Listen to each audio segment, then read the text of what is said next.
Hindustan times की report है और उन्होंने कहा है कि Indian team led by chief trade negotiator Rajesh Agrawal is headed to Washington next week. तो ये ट्रेड नेगोशिएशंस जो दोनों नेता कह रहे हैं, वो अंदर से उन्होंने खबर निकाली कि हमारी ट्रेड नेगोशिएटर वहां जाने वाले हैं। फिर उन्होंने आगे ये भी लिखा है, the two top leaders have taken it upon themselves to direct the bureaucrats to conclude the much awaited trade deal. सीधा इन्होंने कहा कि ये जो आपने जो कहा ना, नॉइज जो बाकी हो रही है, उसको वो हो रहा है, जो बोल रहा है वो अब कुछ अपनी कॉन्स्टिट्यूएंसी जो उनके देश में उसके लिए भी होता है। करेक्ट। तो मगर उससे अलग सीधा डायरेक्टिव है, जाओ आप जाकर के, मेन मुद्दा है डील होनी चाहिए, डील कंक्लूड करो। और ये डायरेक्टिव दोनों नेताओं का अपने अपने ब्यूरोक्रेट्स को है। इसके अलावा एक डेलीगेशन यूएस का ही अभी 17-18 तारीख को भारत में आएगा। वो सर्विस को ज्यादा पता है, वो जो हम उनसे 6 P-8I विमान खरीद रहे हैं, एंटी सबमरीन एयरक्राफ्ट, उसकी प्राइसिंग को लेकर के कुछ इश्यूज हैं, तो उसके लिए वो यहाँ पर आ रहे हैं। फिर हम 113G इंजन खरीदने वाले हैं उनसे, तेजस एयरक्राफ्ट के लिए। तो ये सब कुछ तो चल ही रहा है। तो हमें एक वक्त जो ऐसा लगने लगा था कि सब ठप पड़ गया दोनों देशों के बीच में, ट्रम्प ने सब बर्बाद कर दिया। रिश्ते अपनी जगह पर थे और वो जो भी मैकेनिज्म बने हुए हैं वो काम भी कर रहे हैं। ये था कि हाँ, इनकी वजह से कुछ टॉप लेवल पर कुछ खटास जरूर थी और वो मोदी जी के रिएक्शन में दिखती है। माय फ्रेंड नहीं बोला उन्होंने, नहीं बोला। आज उन्होंने यूएस एंड इंडिया बोला।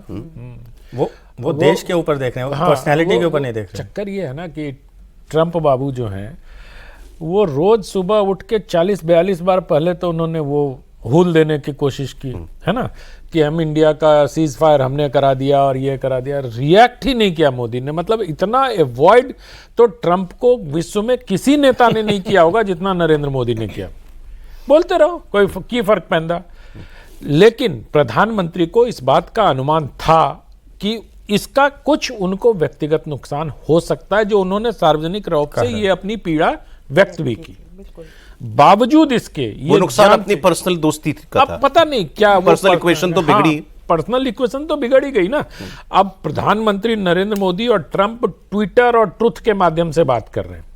पहले ये होता था कि दोनों तरफ की टीम एग्रीमेंट में आती थी और उसके बाद फोन पे बात हो जाती थी। अब वो उम्मीद जता रहे हैं कि फोन पर बात होगी। फोन पे बात नहीं करेंगे नहीं, फोन पे इसलिए भी बात नहीं करेंगे ना कि जाने आप क्या बोल दो। हाँ। कि मोदी ने ये कह दिया, मोदी ने वो कह दिया, मोदी ने ये कह दिया। ये बड़ा खतरा है, क्योंकि टैप तो होगा नहीं वो। भाई यूएस का प्रेसिडेंट है, वो बहुत बड़ा आदमी है। यहाँ लाख वीडियो लगा के आप स्पीकर पे डाल के कर लो। हम भरोसा नहीं करते कि ये उस प्राइवेट कॉन्वर्सेशन का क्या पब्लिक इस्तेमाल करे। बिल्कुल। जब वो जिसने कोई बात नहीं की पाकिस्तान में, जेडी वांस और उनके विदेश मंत्री रूबियो बातचीत करते रहे, उस पर वो कह रहे हैं कि मैंने करा दिया। अब मुझे लगता है कि उनकी समझ में धीरे धीरे आ गया कि नोबेल का रास्ता बहुत दूर है। उसको भी अगर वो रास्ता भी जाएगा तो भारत होके ही जाएगा, पाकिस्तान होके नोबेल का रास्ता नहीं जाएगा सर।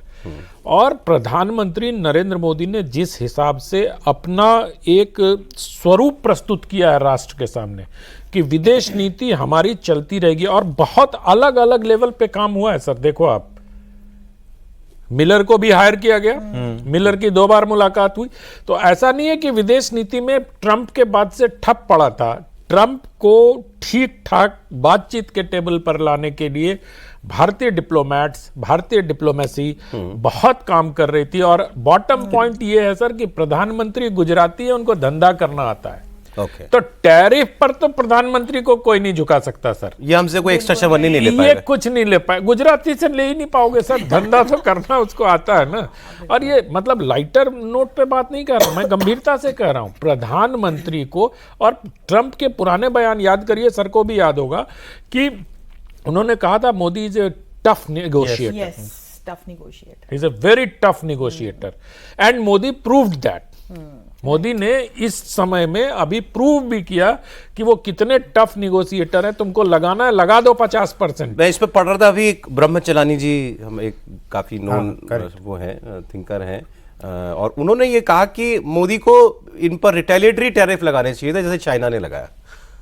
वो करते तो फिर बराबरी की, इवन फुटिंग की बात होती। उनका ऐसा असेसमेंट है कि हमने ऐसा ना करके शायद, और ट्रंप ने एक तरफा टैरिफ लगाया, अब वो उसको वापस लेने के एवज में कुछ हमसे वसूलना चाहेगा। पहले रेसिप्रोकेटिव टैरिफ की बात हुई थी, जो ट्रंप ने बार बार कहा कि भारत ने हम पर जिस तरह के टैरिफ लगा रखे हैं, तो फिर उसके अब हम रेसिप्रोकेशन में इस तरह के रेसिप्रोकल टैरिफ लगा रहे हैं।